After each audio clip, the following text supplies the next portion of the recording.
부부 동반으로 캠핑 갔다가 일어난 일. 그 에피소드가 좀 있었죠. 2부에 나오는데 맞아요. 이제 뭐 부부 동반, 이제 아이들 학부모 모임, 아이들을 키우다 보면 같이 공동 맞아요. 육아를 많이 하니까 하죠. 같이 놀러 가는데 캠핑을 가서 아이들끼리도 친하고 한데 뭐 새벽에 화장실을 가려고 깨서 봤는데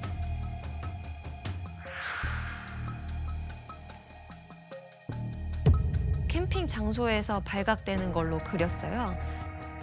2부 에피소드가 나가고 나서 또 댓글을 보니까 세상에 이런 일이 어딨냐. 그러니까.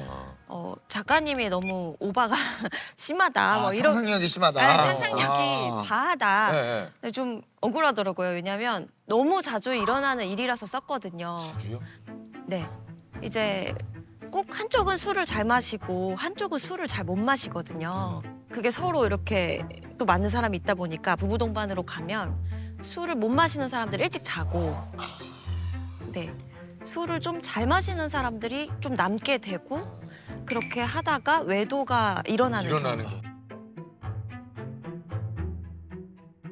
그러니까 거기서 이제 그런 대화 나오는 거죠. 아, 같이 이렇게 주거니 막걸리하면서 술 마시면 좋을 텐데 그러게 말해요 하면서 거기서 이제 공감대 형성되고 또 외도가 발생할 땐 항상 배우자의 험담을 하면서 시작되거든요. 와, 집에서 이런 거 안 먹어봤죠? 이모님이 끓여준 적은 있지. 벌써요. 창경은 자격 미달인 거 아니야? 맛있겠다. 얼른 먹어. 배우자 이런 게 힘들어 너는 나도 이러면서 이제 공감대가 형성이 되면 맞아 막 이러다 보면. 에이, 나는 안 그래 이러면서 서로 어필하고 아 맞아. 나 같은 사람은 안 그래. 나는 안 그래. 그러지 내 말이 나도 한 거잖아. 어. 우리가 만났어야 되는데. 그러니까 왜 인제야 만났을까 이제 이렇게 되고. 아이고야. 정말 참. 와. 아니 이게 얘기 들어보니까 첫방전에도 주변에서 드라마가 대박 날 것 같다라는 그 뭐 여러 가지 얘기들이 좀 있었다고 그래요. 네. 예. 저희 언니가 이제 드라마 딱 첫방 전날 꿈을 꿨는데 네. 저희 돌아가신 아버지가 나오셔가지고 어. 유나 걱정하지 말라고 해라 와. 이 얘기를 했다고 하더라고요. 그래서 아니 이게 또 뭐 이렇게 편성 요 이제 시간대를 이제 받는 거죠. 요걸 받고 나서는 또 점집에도 좀 다녀오셨다고요. 네. 뭐 할 수 있는 건 다 하셨네요. 저희 근데 방송계에 그런 데 많이 가요. 네, 저도 이제 방송 관계자분들을 좀 알게 되다 보니까 소개를 해주셔가지고 그죠? 예. 네, 그래서 다녀왔는데 예. 되게 잘 될 것이다. 어. 또 얘기를 해서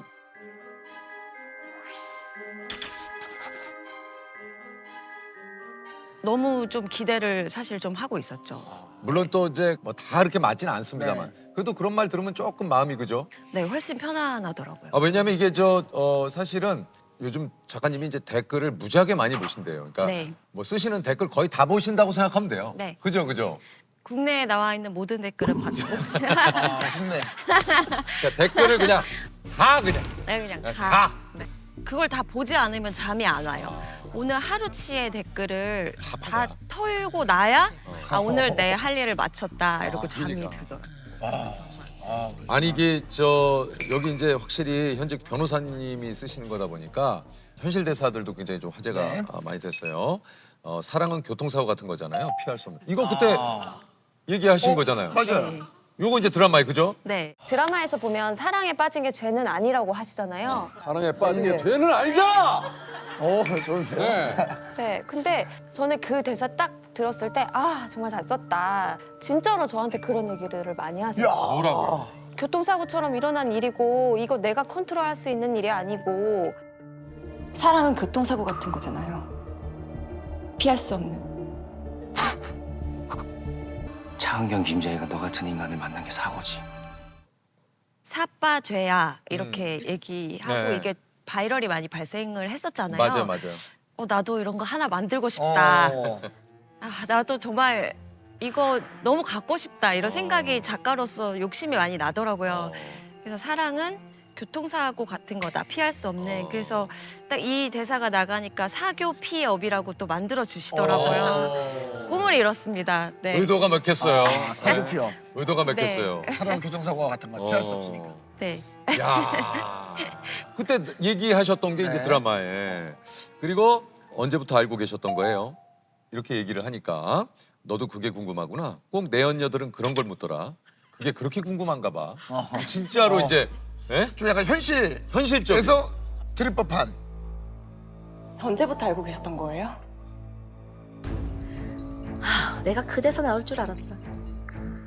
내연녀들은 꼭 그걸 묻더라. 그게 그렇게 궁금한가 봐. 언제부터 알고 있었어? 너도 그게 궁금하구나. 이거 뭐 그런 건가? 그 완전 범죄를 꿈꾸던 범죄자들의 좌절과 분노? 외도 상대들이 바람핀 거에 걸렸을 때 자주 하는 말이 또 있다고 뭐예요? 합니다. 내가 피해자다. 아, 어. 그쵸. 참 신기한 게 이제 정말 그렇게 생각하시더라고요. 외도를 한 사람이. 네, 설마 하는데 내가 피해자다. 왜냐면 상대방이 나를 유혹했기 때문이고 상대방이 행복한 결혼 생활을 하고 있었더라면 나한테 이런 일이 없었을 텐데 상대방이 불행한 결혼 생활을 했기 때문에 내가 내연남, 내연녀 타이틀을 얻게 됐다. 달게 된 것이다. 이렇게 생각하시는 분들이 사실은 대부분입니다. 어떤 분들은 이제 가족 여행하는 호텔에 찾아온다거나 뭐 아니면은 가족 식사하는 식사 자리에 찾아오거나 해서 빨리 이혼 도장 찍어줘라. 어차피 다 파탄난 가정인데 뭐 이렇게 나를 이렇게 힘들게 하냐. 피해자라고 생각을 하는 거죠. 그렇게 하는 분들도 많고 실제로 뭐 이혼하고 결혼하는 사람들도 많이 봤고요. 네. 아, 이게 참 정말. 그런데 결국은 똑같은 문제로 또 오더라고요. 네. 네, 참. 안녕하세요. 반갑습니다. 잘 지내시죠? 약간 찍으면서는 계속 그랬어요. 막 아니, 결혼 왜 하지? 막 이런 거 있잖아요. 이럴 거면 결혼하지 말아야지. 막 근데 저뿐만이 아니라 다른 출연자분들도 아니 미친 거 아니야 얘는 막 연기하시고도 그런단 말이에요. 제정신이야 막 이러는데 한참 이러고 가서 집에 가서는 여러 하면은 약간 응? 할 때가 있기는 있어요. 근데 다행히 저는 그래도 전 너무 잘 살고 있고요. 대본 봤을 때는 역시 너무 현실감 있고 근데 역시 아무래도 초반에 그 캠핑장 불륜 사건이 있었는데 그게 이제 부부 파트너가 바뀐 채로 불륜이 일어난 그런 사건이었는데 그거를 해결하면서 이제 막 하는 대사들 이런 거 보면서 20억은 좀 다르실 텐데요. 박민석 씨는 아이들 셋, 즉 모두의 아이들을 본인이 키우기를 원하십니다. 신세기. 예, 대신 재산의 약 30%인 20억을 원고 김민정에게 지급하고 야, 뭐 애들을 뭐 돈으로 사겠다 이거냐? 야, 너도 빨리 안 한다고 말해. 좀 가만히 있어 봐. 뭐 1억이니까 그러실 수 있어요. 근데 20억은 다를 것 같은데 김민정 씨? 왜 그러니까 약간 어릴 때 감성으로 생각하면은 아, 그 자식이랑 20억을 바꿔? 이거를 변호사님이 굉장히 현실적으로 푸셨어요. 그래서 그 이후의 아이들의 삶을 위해서 어떤 게 더 윤택한 선택인지 이런 것들을 보여주셔서 저도 보면서 당사자라면 혹은 뭐 제3자라면 이렇게 결론을 낼 수 있을까? 하는 것들이 있더라고요. 되게 사랑스러우신 분이에요. 가끔 이렇게 응원 영상 같은 걸 보내주시는데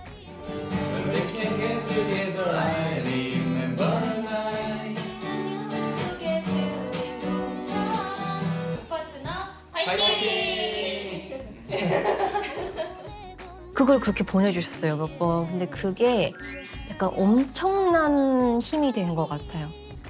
대본도 너무 재밌었지만 그 응원은 약간 평생 못 잊을 것 같아요. 그러면 진짜 또 변호사 일도 하셔야 그러니까요. 되죠. 엄마의 일도 하셔야 되죠. 아내 이거- 일도 하셔야 이거 되죠. 어떻게 다 이거 하죠? 어떻게 다? 되게 많이 물어봐 주시거든요. 시간 관리 어떻게 하냐, 그거 다 어떻게 하냐 물어봐 주시는데 아침 9시부터 저녁 6, 7시까지는 변호사 일을 하고 또 집에 와서 7시에서 9시까지는 엄마 일을 하고 이제 애들이 9시쯤 자면 10시부터 1시나 2시까지 글을 쓰거든요.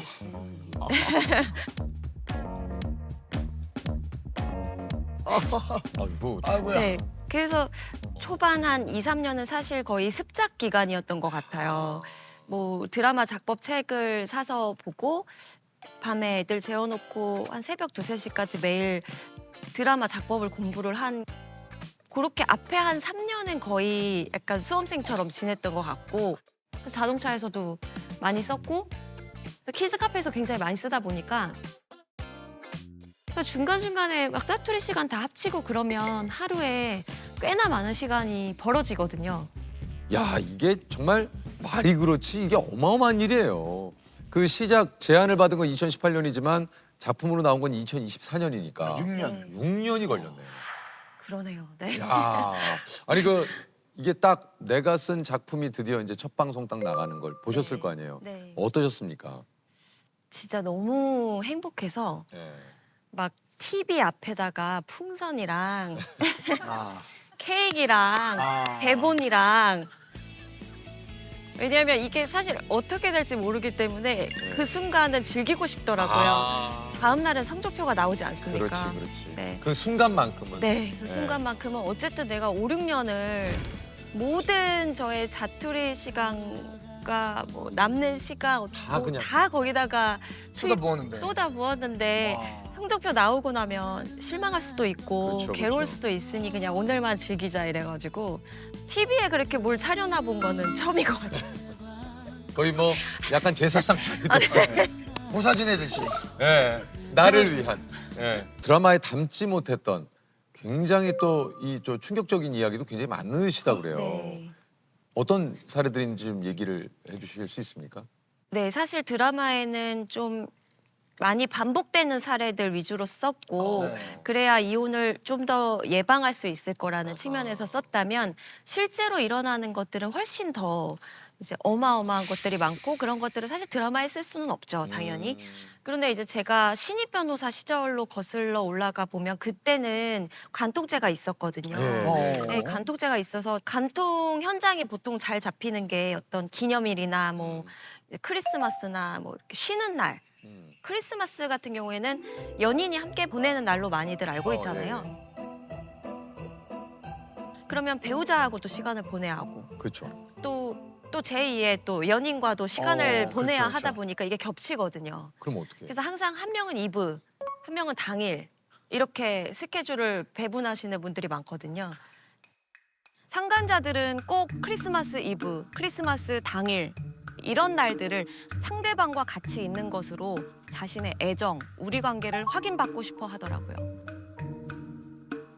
그러다 보니 이때 제일 많이 걸리세요.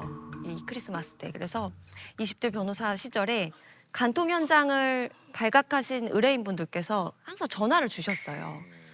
그러면 저는 이제 크리스마스 파티하려고 또 혼자 차려놓고 혼자요? 네, 이제 혼자 차려놓고 막 이제 행복하게 준비를 하고 있으면 딱 전화가 와요. 이제 처음에는 딱 받으면은 변호사님 여기 현장 잡았습니다. 네, 지금 동영상 찍고 있습니다. 저기요. 실제로 이렇게 외도를 하는 분들 보면 어때요? 좀 이렇게 담대한가요? 행동들이? 네, 담대하고 굉장히 이제 계획적이어야 되고 왜냐면은 배우자는 눈빛만 봐도 그럼요. 알고 거짓말하기가 정말 어려워요. 네, 불가능에 가깝거든요. 사실. 맞아요. 근데 그 어떻게 이렇게 불가능을- 이거를? 네. 그걸 해내야 하다 보니까 보통 외도 이제 키트 같은 걸 갖고 다니세요. 외도 키트요? 그러니까 뭐예요? 이게 핸드폰이 일단 2개, 3개. 아. 차가 여러 대이신 분들도 있어요. 왜냐면 블랙박스라든지 이런 것도 주의해야 되니까. 왜냐면 외도를 저지르시는 분들은 또 꼭 한 명이 아닐 수도 있거든요. 3명, 4명. 저는 6명까지 봤어요. 에? 동시에. 예? 6명이요? 동시에 6명까지 저는 봤거든요. 아니 그거 와. 그거 거의 월화수목금토 이렇게 나눠서. 네, 맞습니다. 그리고 또 배우자한테만 신의를 지키는 그런 거짓말을 하는 게 아니라 알리바이라든지 또 이 내연남, 내연녀들에게도 거짓말을 해야 되는 거다 보니까 굉장히 복잡해요. 그래서 이 사람한테 거짓말한 게 이 사람한테 들킨다거나 이제 서로 해서 그렇겠죠. 서로 그 내연 관계에 있는 사람들끼리 또 싸움이 나기도 하고 아. 본인들끼리 통화 하기도 하고 그래서 보면 정말 부지런하다 일단은. 네, 정말 부지런해야. 이게 아니 진짜 부지런해야 될 것 같아요. 외도하시는 분들의 특징이 부지런해. 정말 부지런해. 그러면 아침에 안 그러면 못해. 못 만나요, 못 만나. 아침에도 일찍 나가실 거 아니에요? 일찍 나가시고 늦게 들어오고 잠만 자고 바로 나가고 밖에서 또 옷도 갈아입고 휴일도 또 없고. 휴일도 없고 휴일도 없고. 휴가도 없고. 크리스마스도 여러 명이랑 보내야 하고 저만 막 비용도 많이 들 텐데. 그러면- 비용도 정말 많이 그러면 크리스마스를 한 12월 초부터 보내야 되네. 들었어요. 야 이게 웃을 일이 아닌데 참 정말 참 어떤 분인지 참 진짜 이게 보통이 그 위자료가 이게 2천이 한 평균인데 이게 5천이라서 이제 지금 얘기하신 대로 이건 왜 이렇게 높은가 하고 이제 살펴보신 거라면서요. 네, 위자료가 사실 대부분 2천, 뭐 3천 정말 소송 비용이나 시간 고려했을 때 크게 남는 게 없습니다, 사실. 저는 사실 수입에 비례했으면 좋겠는데 아직까지 그게 아닙니까? 네, 그렇진 않거든요. 아. 수입 한 2, 3년치를 해야 된다고 개인적인 의견은 그러한데 네네네. 아무래도 위자료가 좀 2, 3천 범위를 벗어나지 않아서 당사자들이 좀 힘들어 하시는데 5천 나온 사건들을 이제 찾아서 보면 진짜 뭐 드라마는 아예 범접할 수도 없는 세계가 많습니다. 이게 야 이것도 정말 내연녀를 누나라고 속이고 1, 2년간 신혼부부가 같이 사신 경우가 있다고요? 네. 에이, 그게 말이 돼요? 네? 저는 이거 사실 판례 찾다가 이제 1심 판례에서 봤던 건데 위자료가 좀 많이 나왔길래 뭐지 하고 봤는데 내연녀를 누나라고 속이고 같이 동거한 결혼을 했는데 거기 집에 있는 분이 우리 누나야. 그쵸. 그 신우이가- 신우인 줄 알고 살았던 거죠. 그럼 이분은 오케이 한 거예요, 그거를? 그렇죠. 서로 이제 잘 지내셨는데 알고 보니까 이제 내연 관계였던 와. 거죠. 그러니까 제가 이제 상담했던 사건 중에서 이제 형이 자기 아이를 그 조카잖아요, 사실은 너무 예뻐하고 오히려 자기 자녀보다 더 막 예뻐하고 자주 집에 오고 이래서 조카를 그냥 사랑하나 보다 이렇게 생각을 했었는데 나중에 알고 보니까 내 배우자와 나의 형제가 외도를 해서 아이가 태어났다라는 걸 알게 되셨던 그런 상담자도 있었죠. 그게 지금 대한민국에서 일어난 일인 거죠? 네, 그렇습니다. 담대한 걸 넘어서 이제 정말 어마어마한 사람이 있더라고요. 아니 이게 이제 시대가 변하고 이제 세대가 또 이렇게 변하면서 이게 철저하게 이제 엑셀로 가사 문서에서. 다 문서화해가지고 요즘은 어떤 사례들이 또 좀 있습니까? 아무래도 과거에 비해서는 좀 더 네 거 내 거가 더 아하, 그쵸. 이제 더 크고 또 젊은 분들 같은 경우에는 아예 결혼할 때부터 이제 반반 결혼이라고 해서 반반 내고 결혼하고 생활비 각출하고 이혼할 그러니까. 때도 어떻게 할지 정해놓고 맞아요. 이런 경우가 굉장히 많거든요. 그래서 아이가 태어나도 외식은 반반, 개인적으로 뭐 혼자 먹는 거는 각자 이렇게 하는 경우가 정말 많거든요. 그러다 보니까 엑셀 파일이 나올 수밖에 없죠. 왜냐하면 이걸 정리해두지 않으면 그쵸. 서로 분쟁이 발생할 수 있으니까 엑셀로 항상 정리를 하면서 혼인 생활 하시는 분들 있고